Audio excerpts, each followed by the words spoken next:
Mesdames et messieurs, fidèles internautes, c'est avec un immense plaisir que nous vous retrouvons ce nouveau numéro de votre entretien spécial comme ni ñu koy faral di defee ay bis yi ñu dalal gan goo xamante ne ni ci suñu jotaay fas yéene ànd ak moom waxtaane tolluwaayu réew mi tey nag ñu fas yéene ànd ak Major Kandji muy koo xamante ne ni deesu ko présenté ci langue politique bi muy un observateur averti di def également des analyses sur la situation politique tax nag ñu ñëw fii dal di koy fekk si mu dalal ñu waxtaan ak moom ci actualité Major ñu ngi lay nuyu bu baax a baax mbégte la ñu am vraiment dalal la ci ce numéro de notre émission spéciale Entretien.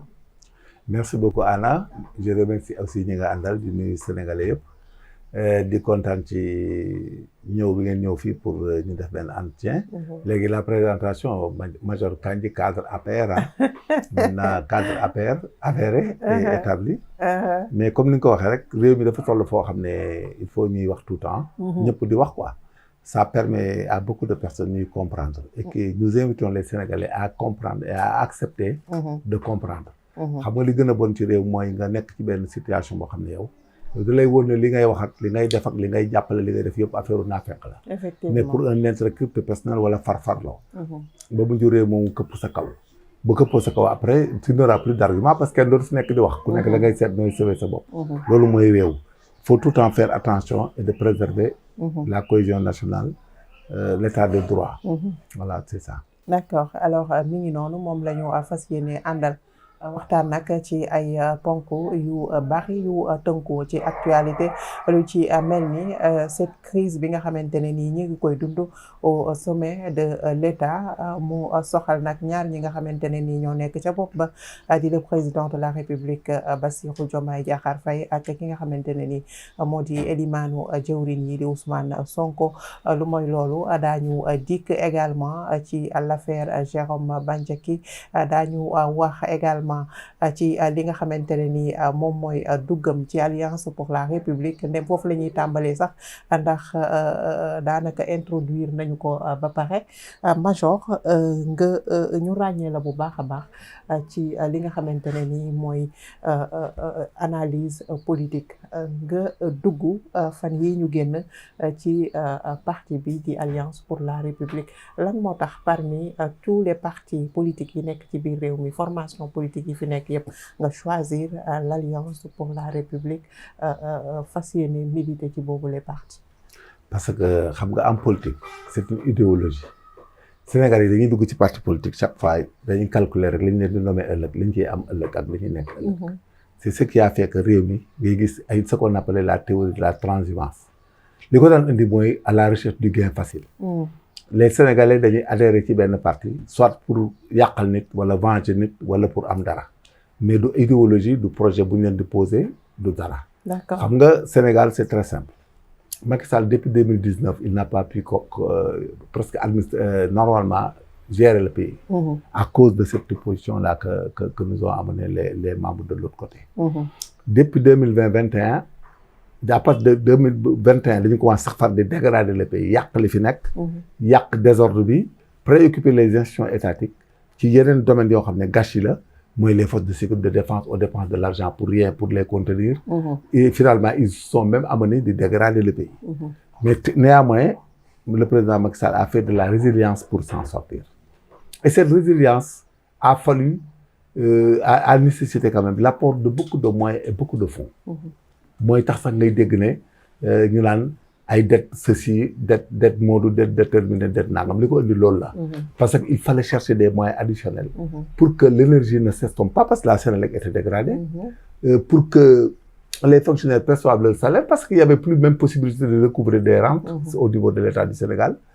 il fallait faire payer les étudiants parce que il y avait plus de moyens même de les payer. Il fallait maintenir les infrastructures pour que les Sénégalais aient la possibilité d'aller et revenir. Et il fallait aussi réaliser ce qu'on appelle le projet de yoonu yokkute.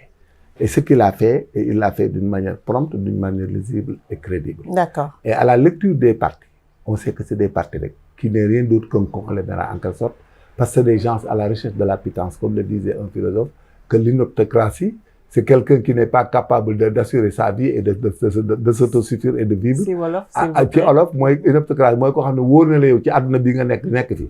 yow wóor na yow amoo jàngoo amoo métier amoo pexe moo mën a dundale sa bopp. léegi nag ki nga xam ne moom it daa bëgg nguur gi te wóor ko nag bu ko jaaree ci yoon du ko am. moom it da lay gëmloo ne léegi les riches damay nangu seen alal jox la ko. D'accord. nga tekki par force saa nga jàng saa nga def dara c'est très simple c'est très simple. Ça marche dans tous les pays boo ko defee. D'accord. boo ko defee am na ñu ko defoon yu Pogon mais ça avait marché mais quand ils sont venus mais après ils étaient obligés de casquer beaucoup d'argent. D'accord. C'est de la politique. D'accord. Donc APR mooy parti bi nga xam ne moo gën a crédible Macky Sall moo am projet pour gérer société bi. Alors moo mën a ci moo ci mën a génne Sénégal. Donc li mu doon def heureusement que sax le président Diomaye n'a suivi que le programme de Macky Sall. D'accord. C'est pour cela que vous avez vu que de l'autre côté il a des problèmes avec eux. Tout à fait alors ñu gis la ci élection législative yi nga xamante ne nii moom la ñu weesu yaa ngi àndoon ak le docteur Souleymane Astou Diagne ànd ak ki nga xamante ne nii moo di Pierre Ahmed Ba voilà justement ngeen nekkoon ci la coalition Jubbanti lan moo tax cette c'est-à-dire ànd bi ngeen àndoon mujjeewul. donc on voulait vraiment être des députés mais on n'avait pas de site c'est-à-dire il fallait avoir un partenaire ou s'appuyer pour être député parce que pour être député il faut faire partie d'une corporation ou d'une coalition. On n'avait pas autre moyen d'intégrer. parce que mënuñu woon intégrer boobu jamono APR pour dugg nekk ay député. D'accord. mënuñu woon intégrer il fallait que avec le docteur Souleymane Astou ñu tenter chance. D'accord. mais les Sénégalais s'ils avaient compris heure bi ñun ñëpp ñu ngi assemblée parce que moo doon njëriñu réew. D'accord. ñoom bu doon Sénégal réew mu normal la mu comprendre bu doon France la. ñun ñett dañuy jàll. ñun au moins ñun ñett dañuy jàll. parce qu'ils vont faire tout pour ñu jàll parce que ñooñu c'est des pays qui analysent. mais fii ils font tout à l'aveuglette. mooy li ngay gis fii ni muy demee. nit ko parce que nit aussi pour ngay def politique wala nga mën ko indi ci politique il faut nga réew moomu nit ñi jàng parce que bu ñu jàngul duñ comprendre dara et vous avez vu ce qui s'est passé. D'accord. ba loolu la parce que bu doon réew bu normal bu réew bu nit ñi jàng tout man Souleymane Astou ak Ahmed dañuy nekk député. D'accord. Maintenant mais on avait le choix il fallait attendre et analyser mais politique du intérêt. politique du question yi da ngay dem rek. ñu fexe ba nekk DG quelque part. dem jël la fa nekk dem sa yoon.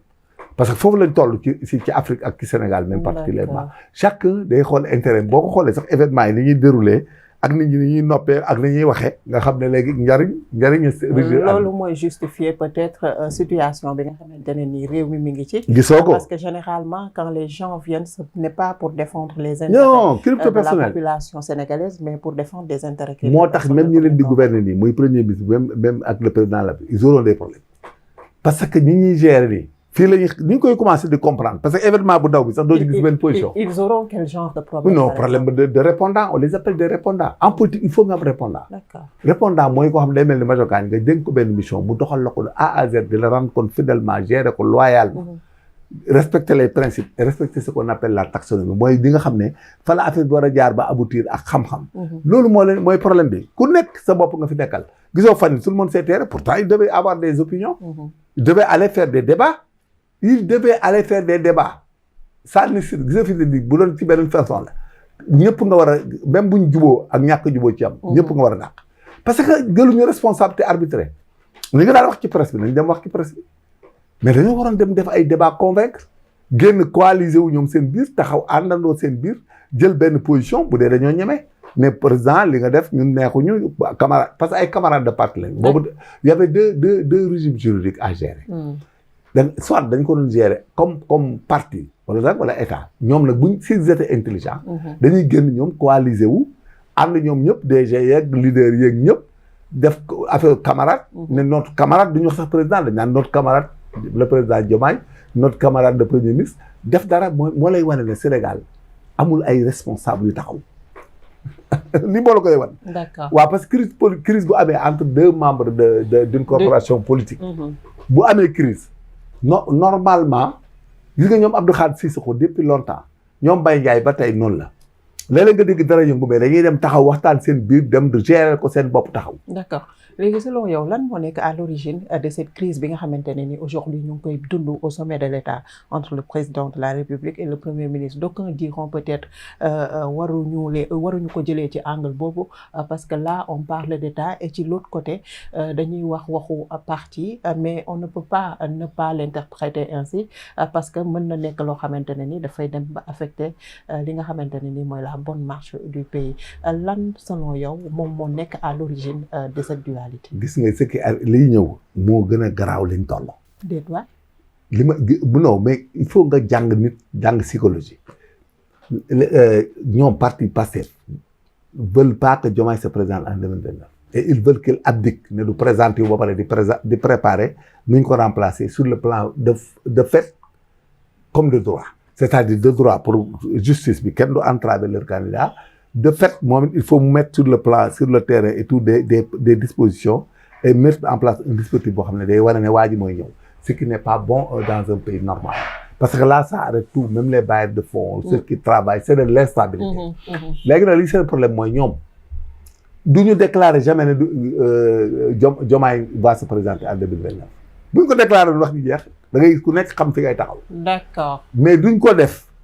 wax gi yëpp dañuy larver sénégalais yi daal di buñ xëyee dugg ci beneen domaine léeg-léeg ay moo te jàpp nañ kii inculpé nañ Massamba di divertir rek di jaxase di dem mais du dem le problème bi am ci réew mi c'est très simple Diomaye sera notre candidat en 2029 on le laisse gouverner point barre muy wax ji jeex ay mimeek ay ndayeb ak ëndeeg nangam c'est des dualités larvées noonu la ñuy tuddee larvé lu ñuy nëbb la lees waxul bi c'est-à-dire kenn waxut li seen problème conflit bi c'est très simple ñoom bëgguñu waa ji il veut se présenter en 2029 avoir un deuxième mandat non moom waa Pastef ils veulent se présenter en 2029 léegi nag ñoom ils ont des options première option bi mooy fexe ba waa ji dootul présenter wu 2029 ba loolu leer ki nekk actuellement waa en président bi de la République deuxième partie bi nag ñoom ñu xool ban mécanisme la ñuy régler seen problème ba bokk mécanisme traditionnel la négocier remplacer ay conseil constitutionnel remplacer ay nit nangam wala ñu dem ci gàtt parce que ñoom bu ñu toppee yoon rek waruñu bokk. waaw moom laa lay wax boo tax ñaari psychologie la yoo xam ne ñun jàng nañ ko xam nañ ko.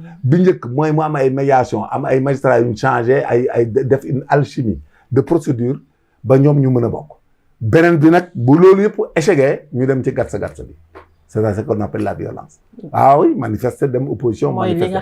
Maintenant nag là ñun duñ ko nangu parce que ñoom duñ fi nangu di jëriñoo suñu deniers publics ba 2028. ñu commencé ñu indi problème. te ñoom comme ñoom président bi fi nekk bu dee dafa bëgg a présenter wu il est le président légitime am na légitimité présenter wu en 29 am na légitimité nommé ku ko neex régler lu ko neex et décider et gérer le pays. bàyyiwuñ ko mu gouverner may ñu ko jàmm. léegi Diomaye mooy opposant numéro 1 pays bi.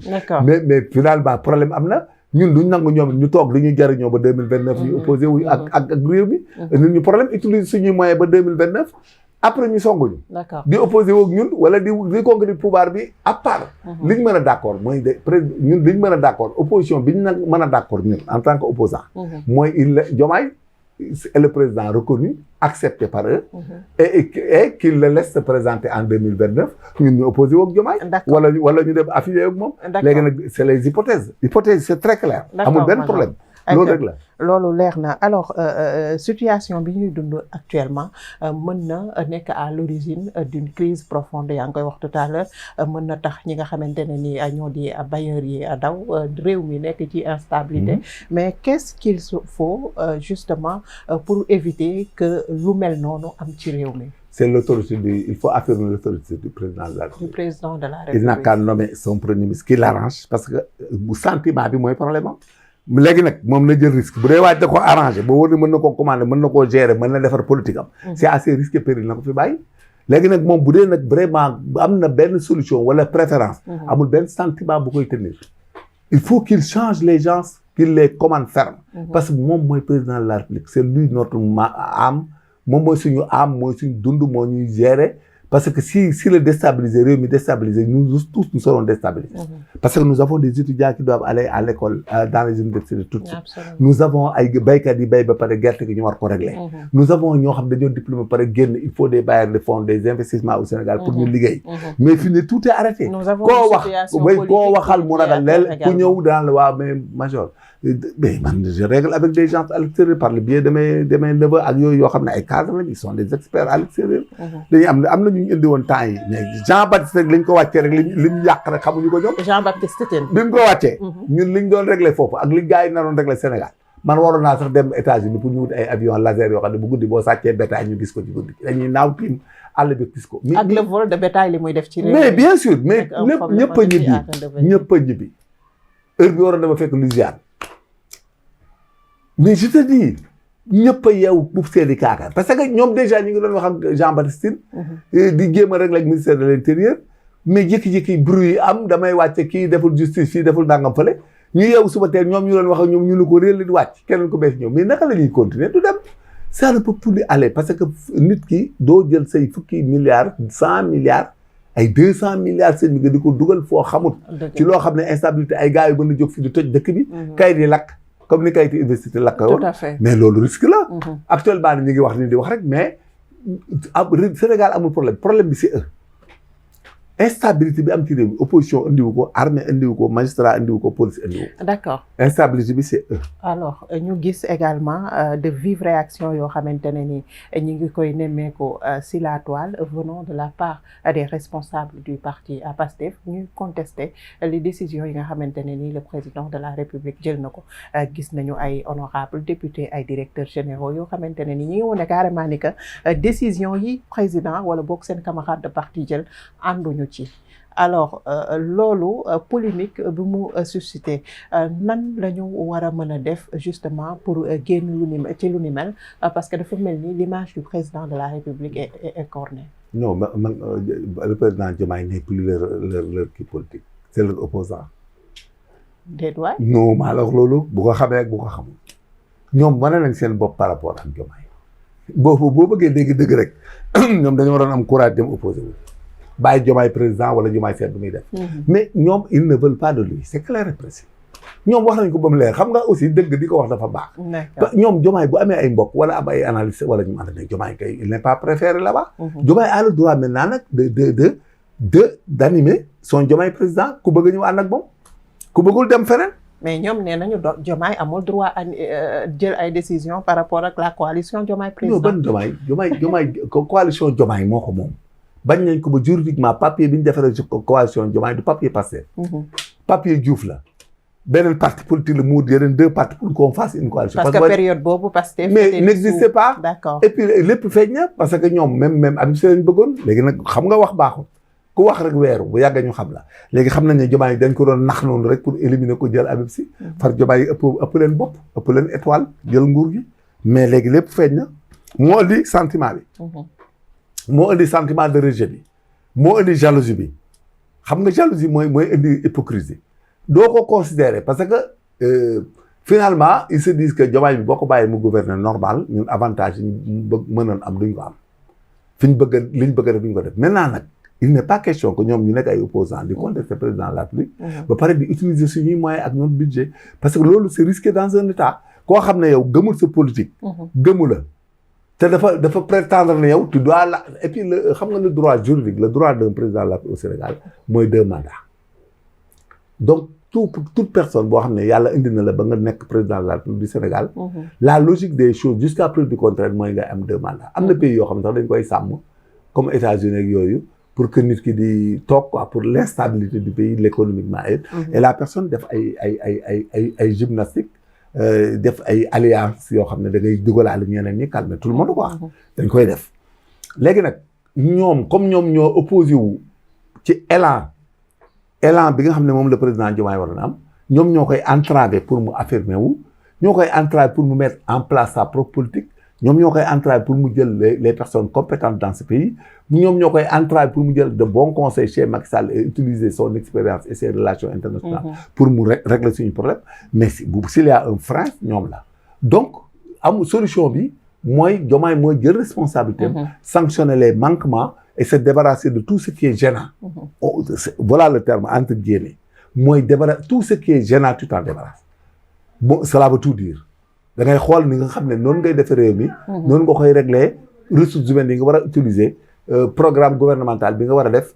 Et puis nga def ko mais xam nga taxaw ci réew mu mel ni Sénégal. nga xam ne tiers monde si nga naan leen ay 2050 ak di leen jaxase guddi jaxase ba cëg mais fi ñu toll nga naan leen xaaral leen 3 ans mais le jeu là mooy ñu fi def dara. Diomaye du fi def dara mais c'est pas vrai. Diomaye il a toutes les possibilités les potentiels et la légitimité lépp weeru na lépp feeñ na ñëpp xam nañ ne ñoom bëgguñu ko woon indi joxuñu ko seeni kayit pexe bi ñu doon def mooy daaray bopp. chapeauté leen. D'accord. Voilà léegi nag pour ne pas perdre le pouvoir pour am pouvoir bi ak tout ce qui est avantage mais ils étaient obligés. Alors là on est dans une situation de guerre politique une situation boo xamante ne ni xëy na guerre de positionnement moo ko waral cependant à côté la population sénégalaise ñi ngi jànkoonteeg ay jafe-jafe yu atar bokk na ci cette situation économique bi nga xamante ne ni ñoom ba ñu accéder au pouvoir ak léegi dañu xam ne ni li waral situation économique bi toll ci niveau bi du lenn lu dul l'Alliance pour la République ñi nga xamante ne ni ñoom ñoo fi nekkoon ak le régime précédent ay mbir yoo xamante ne ni jot nañ ko amal lu ci mel ni ay dette cachée yeneen ak yeneen ba yóbbu ci réew mi ci situation wu 4e sous-sol lu ni mel ñu war cee génn ñu nekk ci ay guerre politique. France sax ba ngi 6e sous-sol. déedéet la crise elle est mondiale. Macky Sall a fait de la gymnastique pour que Sénégal du nekk en cessation de paiement. La Covid-19 nous avons déployé 2000 milliards. Et ces 2000 milliards ont été entièrement investis sur la population sénégalaise. Aujourd'hui, il parle de 8 milliards yoo xam ne amul 1 franc de traçabilité. ñu ngi ci am problème ni kenn du ko enquête. Tandis que les 1000 milliards là, même ni ñu ci waxoon Mansour Faye. Les gens disent qu'il n'y a pas de surfacturation. Amul benn dërëm bu ci Macky Sall lekk ak bi mandat. Alors que ils ne diront jamais de dette détournée. Mais ces théories de dette cachée, dette xaw ma lan dissimulée mais comme pays bu mu neex nga dissimuler ay dettes. Pour am d'autres créanciers yow bu ma lebee 1000 milliards ñëw bëgg laa lebaat 1000 milliards danaa teb sa xel ñaaw alors que man je suis dans le besoin et dans la nécessité. Mais selon yow est-ce que cette dette cachée existe réellement? Non mais loolu dafa ay dette cachée amul parce que dès lors que la Sénélec wala ñu bind ko fenn am ñu koy fay xam nga dette bi mais xam nga le terme caché. Il faut que ça soit détourné. D'accord. C'est pas important pour un pays. Ce qui est important il fallait pas le dire et on a des problèmes. Dette cachée mooy lan. mooy da nga ko nëbb kan nga ko nëbb mais FMI c'est pas la seule institution qui donne de l'argent bu la neexee nga am bor dul déclarer FMI ak feneen mais il fallait que ñu wax ñu dette xaw ma lu ñu ko tuddee dette détournée mais dette boo xam ne dépensé nañ ko am na fu ñu ko dépensé am na fu ko mais dañ koy fay jéem a lebi waat rek la suñu problème bu fi Macky Sall nekkoon doo dégg benn crise bu am ci loolu affaire dette cachée ak dette yooyu du am benn incidence suñu économie ñun ñoo créé suñu yëfi bopp à des fins politiques ba dul suñu bopp coow xam nga ay dette cachée dette bu ñu wax ak bu ñu waxul peu importe les deux que mu caché que mu connu c'est une dette reconnue et c'est une dette qui n'a pas été détournée xam nga c'est ça l'importance mais crise mondiale bi fi mu nekk nga naan ab pays dette bee ñu def nangam du dem xam nga léegi lu ñuy def régler comme dañuy basé wu ci FMI pour am ci xaalis dañuy xool les exigences de FMI si ils nous demandent de restructurer mais ñun on va leur proposer un plan de restructuration point barre s'ils nous demandent de prendre des produits pour une politique d'austérité mais on verra ce qu'on peut la faire par rapport à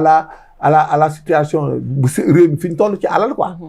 Mais dugg ci gaam boobu du am bopp du am genn parce que ay justification politique la rek yoo xam ne boo koy def da ngay yaakaar ne yaa ngi lor sa partenaire nangam mais bu yàggee yow mën nga lor sa bopp wala nga lor réew mi nga nekk parce que réew bi di fi wax yenn affaires yi dafa amul njariñ mi ngi mel ni borom kër gu dee rek nga ne daa yor loon diw bor bi fu mu ko def ñu ne moom la tabaxee kër gi waaw loolu waxu ko woon kenn.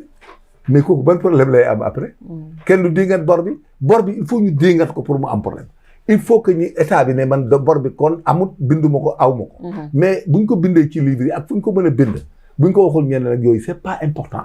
xam nga ñun en tant que administré ñun amuñu problème suñ yoon nekkul ci dette cachée il faut que mu clair population bi seen yoon nekkul ci dette cachée population bi dette détournée la ñuy xaar. ñu laaj suñu xaalis. D'accord, Major. Voilà je pense que c'est plus simple quoi. Alors récemment en conférence wala boog en meeting Terra meeting le premier ministre Ousmane Sonko wala le leader du parti Pastef laay wax am na ay déclaration yoo xamante ne nii jot na ko def bokk na ci dissoudre li nga xamante ne nii mooy l'Alliance pour la République mu ne parti criminel la. waaw d'accord mais xëy na li ñu leen dissoudre moo tax muy wax loolu. mais y a le REP y a le recours en excès de pouvoir ils n'ont qu'à laisser ñu dem tribunal ñu xool ban argument la ñuy wax. Il y aura des arguments de droit, ça sera plaidé. Et les magistrats de la Cour suprême et du Conseil constitutionnel sont là. Ceux qui sont fustigés là. Ils sont là, ils diront le droit et que là, les gens continueront leurs activités. Xam nga c'est une politique boo xam ne fii y a aucune violence. Amul ñu rey, amul 84 morts, amul leneen. Loo xam ne mën nga ko jiiñ kenn. Wax yaa ngi nii di commencé jaxasoo. Bu ñu amul chance dana gaaw a feeñ. Lépp dana leer. Parce que état de droit là, c'est des questions de procédure. Il faut amener des éléments de preuve et de comparaison. La phase polygudiciaire donne des indices graves et concordants. Les juges d'instruction font des charges et au tribunal il y a des preuves. Donc fii c'est bien structuré. Procédure boo dugg ëllëg bul yaakaar day jeex tey. Ah oui, toute ta vie mën nga nekk 20 ans ci procédure. En fin de compte, tu pourras même être condamné. Affaire bi ça retombe sur toi. Parce que les régimes changent, les temps passent et puis les magistrats là, sénégalais. Ils sont alertés, ils savent qu'ils doivent maintenant juger les gens normalement, bañ a dugg ci favoritisme wala conglomérat wala complotité xam nañ ko et voilà le résultat ñi fi nekkoon avant ñoom fan yi dañ leen a fustigé woon ñoom kii bi comment on l'appelle bi ñu nekk opposition. Ils ont fustigé les magistrats qui étaient là ñoom Bakhoum ñoom Faye ñoom tout le monde ñoom Diouf procureur Diouf tout le monde nii sonal leen di leen wax lu ne ba ci Serigne Bassirou Gueye léegi ñooñu demaat ñi fi nekkaat. S'ils disent le droit ñu attaqué waat leen mais kon bu yàggee magistrat bi jeex na. Magistrat Sénégal dara desatu fi. Et que magistrature c'est un indice de développement. Indice pour investissement. Donc si la magistrature bëgg y a des problèmes fii dañuy dugal nit fii génn fee dugg fii génn fii. C'est comme ce qu'on appelle dans les autres pays la corruption et la concussion pour que tu prennes des décisions tu poses des actes lâches ignobles mais loolu day indi problème ci réew. Parce que nit ñi jàng nañ comme yow. Yow da ngay am master 2 comme ñëpp kii am master 2 comme yow. yow nga dem nekk magistrat moom mu nekk leneen. mais ko xam boo ko jugé yoon xam na ko boo ko deful yoon xam na ko. Donc le REP les attend et quand on fera le REP mais l'APR va continuer ses activités dégâts collatéraux c'est-à-dire lu ne ñu ngi koy fexe pour diaboliser pour def. pratique boobu ñuy def mooy mujj këpp seen kaw. gis nga pratique boobu ñuy faral di def chaque jour ñu jël événement congolais mera complot nit ñi dañ ko tàmm ci ñoom lu ñuy waxati ay dañ naan la da ngay gis kenn wax la wax ju leer quoi. ne la yow li ngay wax il faut indi des preuves lu mel noonu boo ko waxee ni mu grave. D'accord il faut nga indi ay preuves. alors rassemblement bi ñu gis barki Dembo Ndiaye ci stade Léopold Sédar Senghor ban jàngat nga ci am lan mooy le message qu'on voulait faire passer selon yow. le message de force la man pour man je constate que c'est de l'intimidation. L'intimidation tout court y a rien de y a aucun discours politique. Intimidation contre mooy da ngay intimider l'opposition intimider même le président de la République ne ko maa la ëpp doole maa la nangam loolu kese la. parce que ils ont amené des gens par la force ils ont amené partout des gens et puis boo defoon tey bu ñu weddi woon nga def enquête ñi fi ñëwoon ñëpp dëkk bu nekk ana ñu demoon ci meeting bi lan moo la yóbbu ak ban condition ngay demee mais nga dar gémmiñ c'est-à-dire il faut pas entrer dans les jeux de superficie. gis nga boo ci dugg di ci dugg bu mujj bi moo lay laal c'est-à-dire en dernier lieu ñëw ñu ngay dajale ak di wax ak ñoom lu leen nga wax leen ko leen nga def ko surtout waa Touba ak yooyu del sot benn jour ñooy njëkk a commencé wax te puis dañ lay jël en otage dans un étau ba keroog bu ñu bëggee yóbbu Dakar dangaa ñëw fii nga taxaw kër gu nekk nga dugg fi di wax tey boo ñëwee boo ne ko ngénte du la faale boo ne ko dëj du la faale ñëw fi nangam da ngay dem ba yow da ngay dof gisoo am na ci ministère yoo xam ne fi ne nii ñu ngi commencé arrière bu njëkk da nga naan dégg seen tur lu bari chaque jour gaa ngi wax seen i wax ak na rii rek na nangam gis nga fi ne nii ñu ci bari seen i bokk yedd nañ leen ñu ngi commencé di rocceet parce que boo toogee ba def at bëgg a def ñaari at am ay mbokk am ay xarit am ñu am xam-xam mais bu yàggee doo dof da ngay xam ne lii du jëm kër da ngay teel a waajal sa bopp. D'accord. Voilà. D'accord.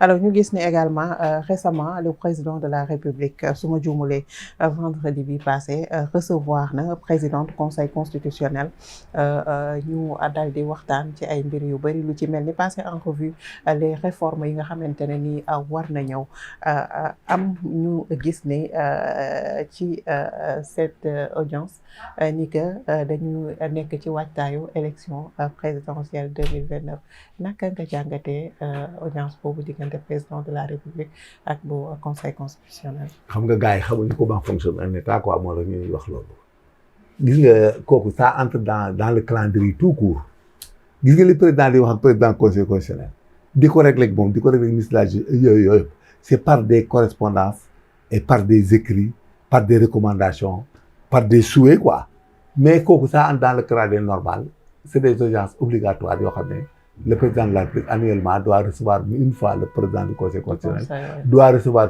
une fois le président de la Cour suprême doit recevoir le temps délai il doit recevoir à part le conseil de sécurité le haut commandant de gendarmerie le chef de la police yooyu la mais c'est un calendrier tout court mais nga yaakaar ne Diomaye dana am lu muy régler kooku ci domaine boobu mais kooku mais ils n'ont même pas défini le papier biñ toogee amul benn kayit buñ seq ñoom ñaar joxante wuñ kayit amul lu ñuy wax da koy laaj ne ko quelle est la situation est-ce que c'est compliqué les dossiers y en a pas trop j'ai vu vos correspondances loolu la koy wax ne ko gis naa li nga bind gis naa li nga nangam j'ai répondu donc nangam c'est une audience solennelle mais c'est pas une audience de travail voilà pour que Sénégalais calme d'accord parce que actuellement nii ñu ngi nekk ci manipulation dañuy wax rek di dem kooku audience solennelle la c'est audience la dans la marche régalienne d'un État du dara du loolu li Diomaye di régler ak ñoom wala di ko wax ak ay magistrats wala di ko wax ak au commissaire di ko wax ak yooyu c'est pas des choses yoo xam ne dana am benn vidéo wala audience boobu c'est une audience normale la chaque année da nga ko war a recevoir. d'accord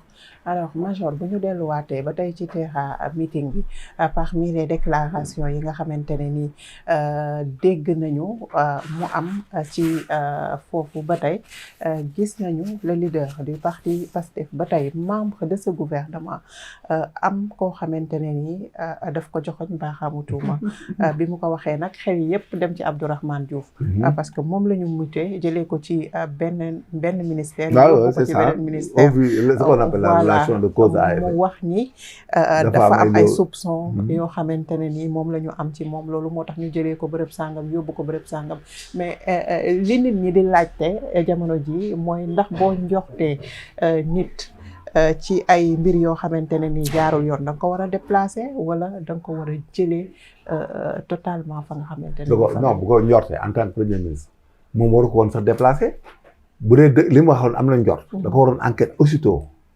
deful dara bu koy remplacer ko bu ko fay bàyyi ko mais encore il a commis la plus grosse erreur de sa vie c'est diffamatoire ce qui est sûr Abdourahmane da koy teelu ba ci cëppaandaw gi il dina génne li Abdourahmane def bu ne deful dara Abdourahmane da koy traduire oui c'est clair rek da koy teelu rek dana ko yóbbu diffamation parce que sax loolu waxuma sax diffamation c'est une faute grave dans une administration oui amoo droit taxaw ne le colonel là wala le magistrat là wala nangam là il a fait des malversations moo tax ma yóbbu ko Tamba en attendant ma enquête loolu c'est diffamatoire faute de service là aussi c'est une faute extrêmement grave et puis il va essayer un jour avec le gosse là parce que parce que léegi les hypothèses sont très simples il faut que Abdourahmane soit traduit devant la cour de discipline budgétaire quoi bu dee jot te bu dee xaalis bi demul y a la discipline budgétaire quoi bu dee jot te jël xaalis jëlul dara da ko facturé woon nii ça peut être même dans le régime juridique de la tentative punissable xam nga aussi il faut faire très attention moom li ñuy wax c'est parce que là-bas il l'incrimine de détournement parce que on dit toute tentative de crime ou délit qui aurait été manifestée par un commencement d'exécution celle n'a manqué son effet que par des circonstances indépendantes de la volonté de son auteur et considérée comme le crime ou le délit lui-même cela veut dire que donc loolu mu wax noonu bu dee am na rek Abdourahmane est incriminable pour les faits de détournement. D'accord. Voilà léegi nag boo amul Abdourahmane da koy topp. parce que da ko diffamé boo amul da koy topp dana ko toppi ëllëg loolu nag bokkul sax ak sanction bi ñu koy def du fait que mu wax loolu en public wax bi en public. parce que même su dee confidentiel la. waru ko woon non c'est confidentiel les ministres là c'est comme des cartes PO. c'est comme les officiers dans l'armée leur document n'est jamais porté à la connaissance du public. ou ni des hommes. c'est-à-dire là moom déjà de son cas le premier cas moom il a fait une faute vis-à-vis de l'administration du Sénégal et du président de la République. beneen bi nag mooy le préjudice qu'il a causé moral à Abdourahmane. Abdourahmane le poursuivra. waaw parce que moom dans toutes les hypothèses bu Abdourahmane bëggoon a détourner dañ ko war a jàpp bu détourner dañ ko war a jàpp parce que le code pénal Sénégal prévoit les infractions dans les cas de la tentative et de la commission. D'accord. donc loolu féete boor. léegi nag bu amul Abdourahmane da koy topp parce que moom dugalaat na boppam ci lu rëy. et puis loolu faute de service extrêmement grave. waaw c'est la divulgation de secrets professionnels. la divulgation de documents confidentiels détenus il faut pas montrer des rapports, il faut pas parler des rapports en public. Voilà bu dee sax kaaw Mimi bi mu ne am na ku ñu bëgg a indi loolu c'est politique c'est privé. Mais les questions d'être Abdourahmane moom la faute mais est consommée quoi. Mais malheureusement quand tu n'as pas de bons conseillers ils sont là pour t'aduler rek di am ci yow ay postes ak xaalis ak di bëgg a dil am ay postes mais finalement ni ngay mujj def da ngay jaxase rek. D'accord alors ñu dugg ci les affaires wala boog les dossiers yi nga xamante ne ni moom mooy des dossiers judiciaires bi ci gën a récente di l'affaire Fulbert Sambou ak Didier Badji nous avons appris à travers la presse ni que ki nga xamante ne ni moom mooy Jérôme Bandiaky bi nga xam ni jusque là dafa nekkoon en détention mujj nañ ko inculpé ci lu ni mel lan la ñu war a retenir ci boobu les dossiers. waaw xam nga inculpé ko xam nga c'est parfois le juge dans les mécanismes qu'il a il y a ce qu'on appelle la durée de la détention le juge joue sur ça s'il ne l'inculpe pas day am ay problème il faut qu'il l'inculpe qu'il le juge parce que éléments yi muy am dafay am éléments yoo xam ne c'est matériel ak yoo xam ne c'est abstrait ay dénonciation là ak ay accusations maintenant nag le juge il est mitigé quand il est mitigé dans ça bu délai jotee du ko mën a bàyyi bu dem il faut mu inculper ko mais l'inculpation ne veut pas dire que il a les charges nécessaires il n'a pas encore les charges nécessaires il va continuer l'enquête et faire continuer l'enquête parce que début bi c'est la disparition et la disparition a un régime juridique dafa am délai yoo xam ne day tudd absence mais benn délai bi dañ koy considérer que les délais et les circonstances compromettent l'existence donc ñu xaaral ne kooku dafa disparaître mais définitivement mën nañu ko déclarer à l'état civil comme ku décédé wala ñu gis benn membre vital de son corps boo gisee tànk nii sax doo déclarer ne dee na soo gisee loxo doo déclarer ne dee na nopp doo wax nan il faut nga gis bassin bi wala biir bi wala dënn bi wala cœur bi wala bopp bi nga ne dee na loolu yëpp c'est des techniques de déclaration de disparition avec la prudence que cela est parce que même c'est pour cela qu'on a amené la médecine légale parce que boo jàppee tànku nit ki boo jotee tànkam da nga naan médecine légale bi mën na def ce qu'on appelle la datation de la mort selon la durée de la disparition l'état de putréfaction les substances qui de l'environnement quoi bu dee ci ndox la nekk ak yooyu donc le juge il fait une enquête mais Sénégal toll na foo xam ne comme le juge yi def am na ñu koy génn ci biti lu ñuy wax dañ koy jaay mais c'est une catastrophe nationale inculper ko ça ne veut rien dire parce que il faut des éléments preuves il faut une charge nette mais juge bi il est en train de faire le job il faut attendre parce que kenn ki feeñ il paraît qu'il a été identifié comme étant l'un kan la ci woon ki feeñ Jérôme Ba kii nu mu tuddati sax Didier Badji Fulbert Sambou kan moo feeñoon Fulbert Sambou xam nga Fulbert Sambou bi mu feeñee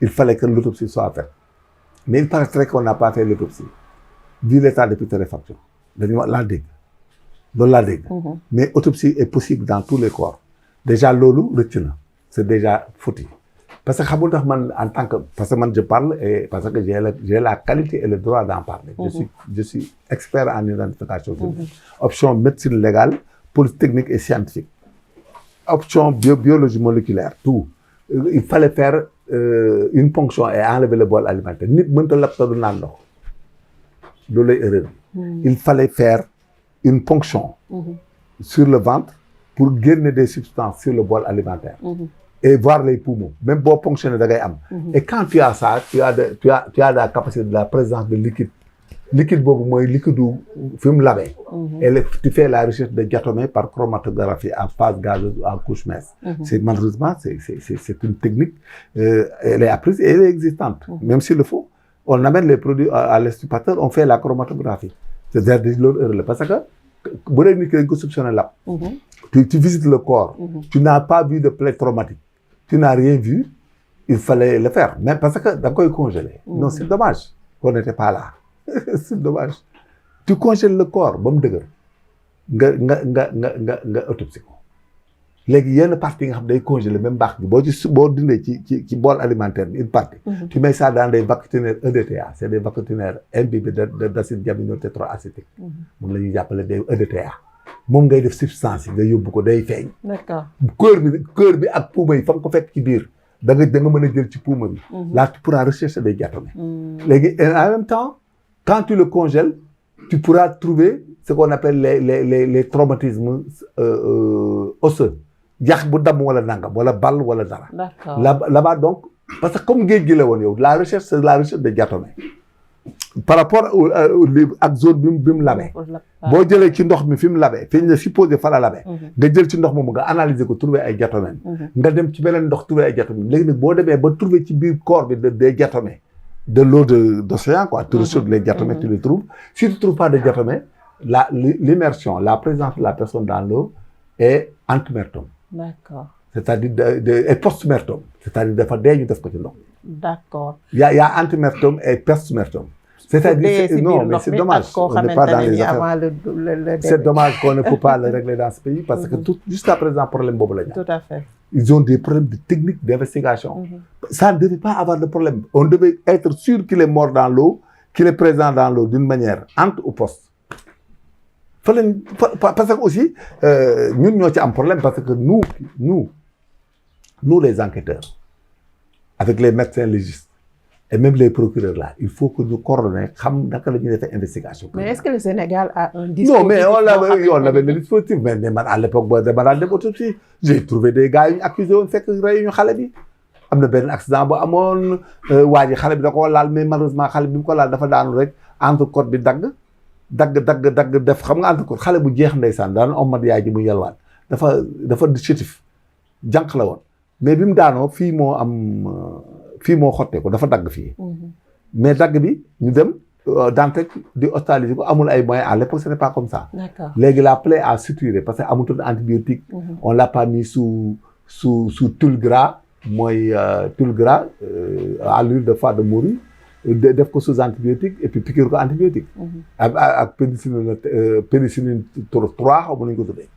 Le traitement n'était pas bon la plaie a suturé et puis le médecin avait mis des points de suture avec du fil de lin ce qui est très dangereux. Il fallait le faire avec du 4-8. D'accord. Il l'a pas fait mu def ko fil de lin léegi def ay nœud bi nag plaie bi suturé nœud bi tourné dugg ci biir muy noyyi poumon bi di jàpp. poumon bi infecté mu def septicémie mu dee. D'accord. Léegi nag ñu bëgg a dóor ko assurance bi. dóor ko chauffeur bi wala blessure bi la fekk c'était pas ça c'était une erreur médicale. D'accord. Léegi nag quand il est parti en autopsie ñu dem mais bi ñu defee autopsie bi waa ji xotti ko il a fait les crevés et tout bi ma xoolee point de suture bi ak fi mu laal ci poumon ma ne ko non kii moo ko rey plaie bi reyu ko accident bi reyu ko. Donc il faut qu'on se remette en cause et accepter les compétences des uns et des autres. Tout à fait. Mais le problème de ces gosses-là, les deux qui sont décédés, c'est dû à quoi? Le médecin qui a dit qu'il n'y a pas de poste d'autopsie, c'est lui qui a foutu l'affaire en l'air. Entre nous quoi, parce que d'accord on congelé. Il n'a pas compris ce qu'il devait rechercher. On les a trouvés dans de l'eau, il fallait le congeler. Les eaux là ne pourrissent pas. Et même si tu fais la chair, ce qu'on cherche dans ce domaine, c'est les traumatismes crâniens. Et là, tu le verras, le traumatisme. Si tu trouves des traumatismes crâniens, tu pourras le trouver. Si tu fais des prélèvements sur le poumon, tu pourras trouver de l'eau, le bol alimentaire et tout. Tu fais la chromatographie te montre la présence de corps étrangers. Mais malheureusement, je pense que l'indubio pour le doute va planer dans cette affaire. Tout à fait. Et la disparition va faire être une équation. Mais pour l'instant, laissons le juge d'instruction faire son job parce qu'il a des raisons et il a des soupçons qui le mettent dans une démarche intellectuelle nette. Il l'a inculpé. D'accord. Jérôme se défendra.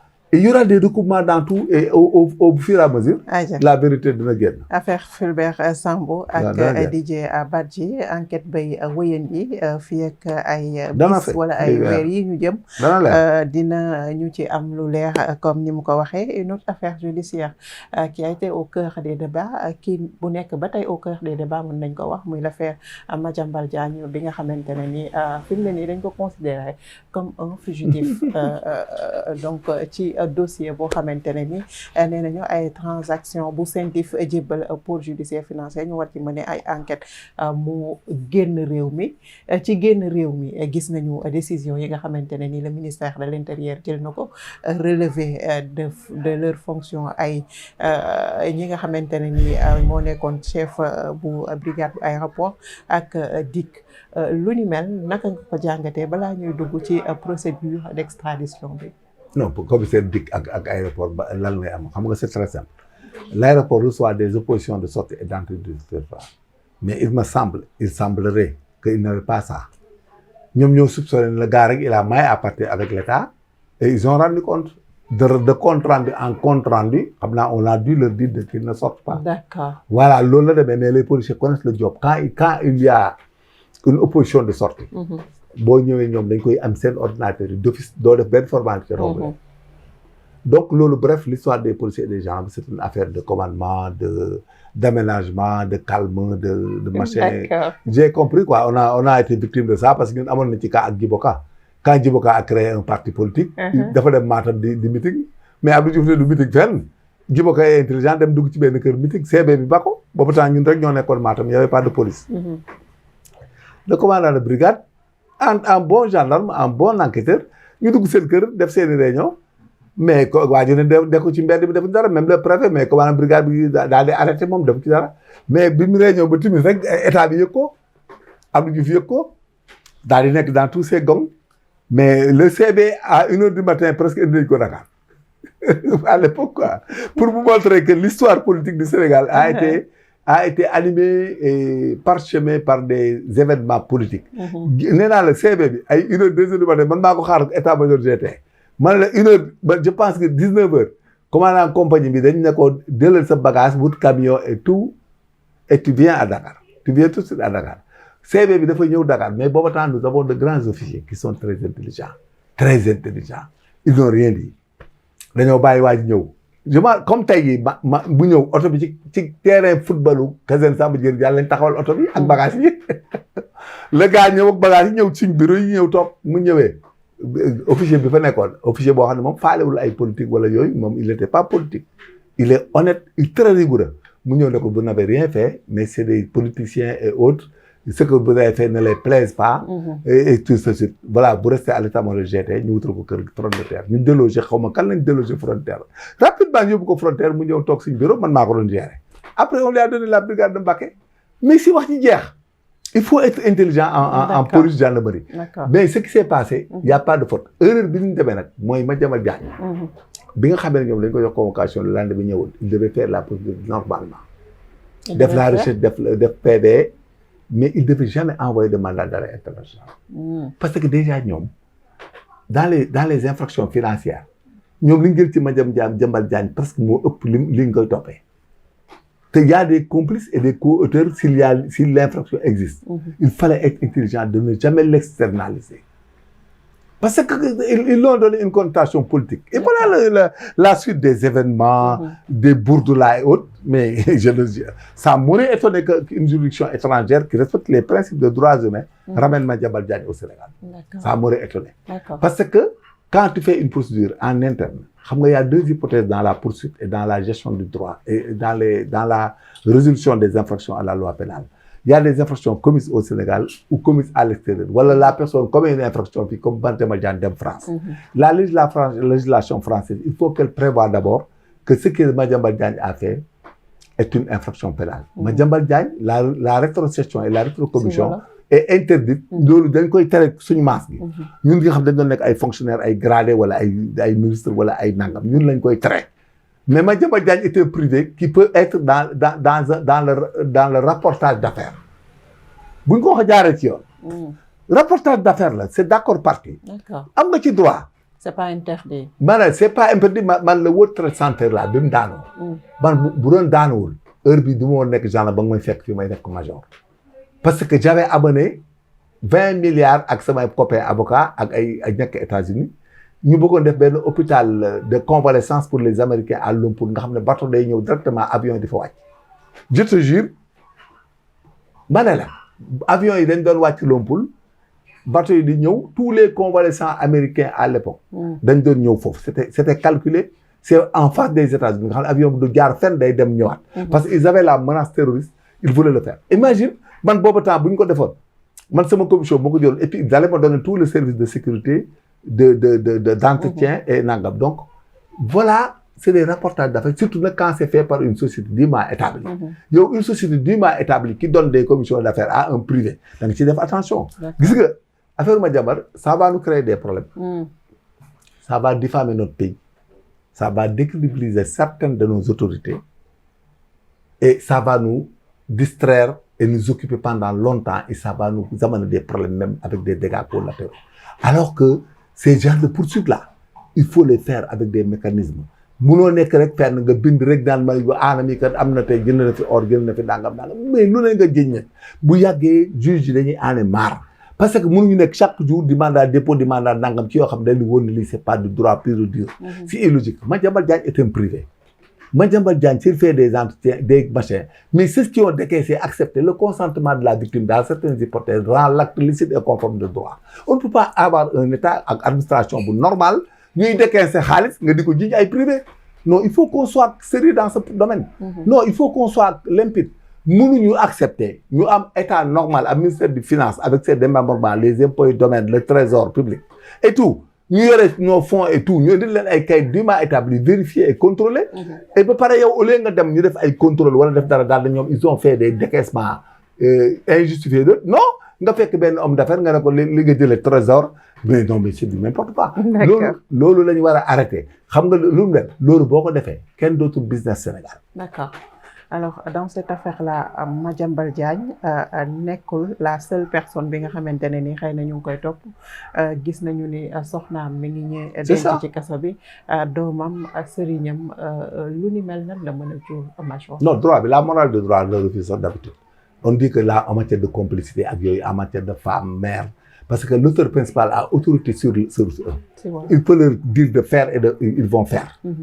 Ah comprends nga li ma la parce que il a autorité sur ces victimes là. Madiambal Diagne a autorité sur ça dam bu dee ko demal signer ma fii bindal sa tur fii dafa da koy bind donc la jurisprudence da koy bañ. Même doomam yi seen papa leen dugal noonu dans la forme comme c'est des enfants à lui la morale du droit dit que chaque fois dans les cas pareils il faut suivre l'auteur principal.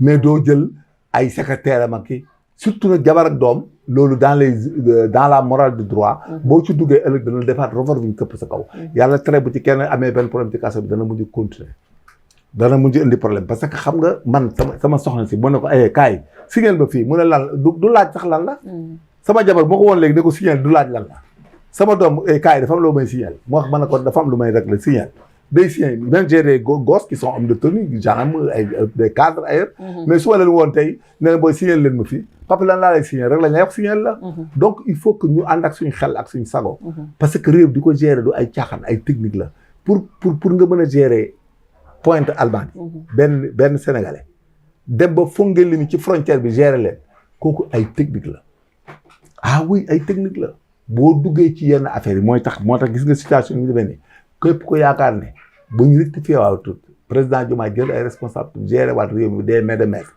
mais ku la wax ne dañ ciy génn da lay nax dañ ci mën a génn noonu mënta nekk Madiambal Diagne nañ ko topp moom kese il fallait pas externaliser il a des biens ici topp nga ko 2 milliards parce que il paraît que sax au juste c'est 2 milliards de commission topp nga ko 2 milliards yow si ngay bâtiment si ay këram ëpp na 2 milliards loo koy mandat d'arrêt loo koy toppee ci biir man du ma sonn ci yooyu mu may indil coow avocat yi toppal di la adulé te bët bu set ñu yónnee la note avocat yoo xam ne bët bu set ñu yónnee la note avocat yi noonu la ñuy def société dañuy fekk procédure boo xam ne da nga koy perte wóor ne sa régime bi fi nekk tool woon da ngay fay ñu lay nax di lekk sa xaalis di lay envoyé ay notes bët bu set bu ñu demee ñaari audience ñëw envoyé la benn 10 millions 20 yow bu yàggee boo amee xel sax yow li nga doon fañ a fay waajooju da ngay dem ba fay ko et puis il faut faire très attention le droit au Sénégal dafa élastique il y a des voies de recours ordinaires et extraordinaires da ngay seq ak nit fii ngeen pare dem cour d'appel bu ngeen jógee cour d'appel ngeen dem cour de cassation bu ngeen demee cour de cassation après ngeen dem ci rabat d'arrêt mais pour vous dire que c'est pas facile booy dugg ci ay magu yi laa début bi mënoo chaque génération ñëw nga magu yeeg ñoom tu peux pas di magu yi chaque jour chambre d'hôtel ak pension ki xaalis ki xam tabaski lu ne nga dugg ci waaw ak ay poste ak lu ne nga dugg ci bu yàggee da ngay dem yow ba yow da ngay daanoo te buñ la condamné en dernier lieu yow ba nga procédure bi retourner contre toi mais tu seras fini mooy cas bi am ñu yëpp ci rabat d'arrêt. D'accord alors un dossier judiciaire boo xamante ne ni moom itam ñu ngi koy topp fii ak ci kanam dinañu xam fan la wànnent di mujjee ak i gëtëm ndax récemment rek ñu ngi wax ni la justice française daal dinay lever contrôle judiciaire bi nga xamante ne ni moom la ñu gàlloon ci ndodd kii di Madiambal Diagne te dans les jours à venir également dinañu prononcé wu ci la procédure d'extradition bi nga xamante ne ni état du Sénégal daal dina koy demander. Alors malheureusement waxtu wi moom moo ñu tënk waxtaan wi neex na on aurait bien aimé vraiment dugg ci yeneen ci ay ponk yoo xam ne dafa rek dal di fës ci actualité mais temps bi ñu mayoon moo rek dal di jeex mais avant ñuy tàggatoo Major il faut que nga wax ma tey lan mooy ce message à l'endroit de nos dirigeants à l'endroit des opposants, à l'endroit de la population sénégalaise également parce que réew mi ngi toll ci situation bu xaw a doy waar défi yi ñu war a relever bari loolu ci jamono joo xamante ne nii daanaka mën nañu wax ni ñuy jiite ci ay calcul politique la ñu nekk. lan mooy le message. Mais c'est très simple. Diomaye n'a qu'à gouverner et que le premier ministre ne peut pas être son premier ministre. Il devait être à l'Assemblée wala warutoon sax dugg fenn loolu il faut mu clair. Erreur bi yëpp loolu la warutoon dugg foofu loolu moom c'est clair. warul Ousmane Sonko il y a pas de séparation. Ils doivent être il fallait pas être du bicéphalisme. ci wolof da warutoon nekk benn bopp ci gouvernement bi ñoom ñaar mënuñu fa nekk. Il faut que ñu jël benn politique Diomaye doxal politique wala Diomaye ñu def benn régime juridique boo xam ne constitutionnellement nga xam c'est le premier ministre qui est le chef de tout mais mënut a nekk kii bu jaaree gauche kii jaar droite gis nga ni muy demee. Finalement le président même est inexistant alors que kële day mbëkk ba pare di ko jiñ waaj yi donc ñoom séparation c'est inéluctable. du question séparation par contentieux. il faut mu clair waxuñu ay contentieux il faut de la modestie yërëm Sénégal. ñu séparer Diomaye jël benn politique wala ñu dem assemblée voter leneen moom mu nekk premier ministre ba pare mais mooy nekk chef bu état bi mooy gouverner lépp mooy def lépp Diomaye raxasu ci. comme li am Angleterre xaw ma nu ñu ko tuddee Angleterre nga xam ne ay premier ministre fa nekk. ak am na fa Angleterre am na ay Canada. am na Canada am na Angleterre am na Allemagne. yu mel noonu soit ñu def loolu parce que fa lañ toll loolu moom ma vidé ko nag quoi séparation et ou changement de constitution et puis premier ministre bi nekk chef bi. mooy nekk lépp mooy diriger lépp mooy chef tout le président day nekk këram buñ ko indilee mu signé jarul sax muy lire du décider du def dara du voyager sax. Parce que comme en Angleterre, comme en Allemagne, la reine ne voyage pas. En Allemagne, ils ont un président, ils ne voyagent pas. Au Canada, le président ne voyage pas. Premier ministre. Parce que lolo mën a nekk. Parce que lii ñu gis nii day loolu moom le blocage est net muy côté institution bi muy état. il faut séparer Diomaye jël ay responsabilités ñu bàyyi ko. bu dee dañoo ko reconnaître nangu mu gouverner dañ koy bàyyi rek mu tànn ñu ko neex. gouverner ak ñoom def politique am bu ko neex. bu ñu demee 2029 nag bu ñu présenté wu loolu seen problème interne la buy présenté wu nag day am partem ñoom ñu dem opposé wu mu jeex. les populations sénégalaises ont été détournées ba nga xam ne maara déem si li xew ci Sénégal. mënutoo am plombier ni électricien ci réew mi ñëpp dañuy toog di xaar le parti au pouvoir. koo dem ñoom la ñuy xaar il nous avait promis gosse bu la romb fii naan dig nañ ma kii dig na ma poste fële nee nañ ma danaa dem fii kii naan la port laa jëm kii naan la Lonase kii naan la nangam. ça peut pas être il faut que ñu dem liggéeyi il faut ñu bàyyi population bi en paix wax ak ñoom waxi dëgg au lieu que de leen faire croire que da nga leen di tekkiloo sans ñu liggéey comme je te rappelais tantôt les neptocratie il faut que mu leer et puis population bi bu ngeen toogee ci ni ngeen ko nii di toog di xaar di wax da ngeen torox da nga toog doo faju da nga toog doo lekk da nga toog doo naan. comprendre nga loolu moom c'est clair na da ngeen toog bay suul seen bopp ci armeel yi ba bisat nga suul ñaar ñëw toog ba ngeen jeex donc du ñu am sax jotu woteel kenn. parce que liggéeyatuñu lekkatuñu naanuñu. Quant à l'opposition il faut savoir s'opposer intellectuellement et quand tu t'opposes il faut ngay am ce qu'on appelle un discours pour convaincre autre que pour diffamer rek. pour diffamer wala délation yi comme ils ont l'habitude de faire la délation ku nekk yaa ngi koy topp di wax koo xam ne moo la gën ndey gën la bàyyi gën laa tekki gën la yëpp nga jël ces rebuffé là des fonctionnaires ratés de partout là nga dajale leen des personnes yoo xam ne wóor nañ seen àdduna bu doon politique bu bees bi nga xam ne dafa doy waar kenn du ci tekk ci àdduna ñu topp la di wax ci réew mi mais wax gi dina arrêté parce que dañuy dem ba kale beneen bi nag mooy comme ñun ñuy opposé wu pour jël nguur gi le jour qu'on prendra cela, la récréation va terminer dans ce pays.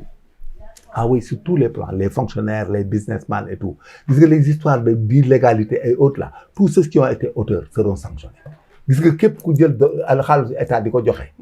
pour des fins politiques wala nangam ñuy def nii dañu yaakaar ni dañuy dof da nga fay daan nangu li nga yor daan def kaso. parce que il faut que opposition bi am discours bu leer am benn rigueur.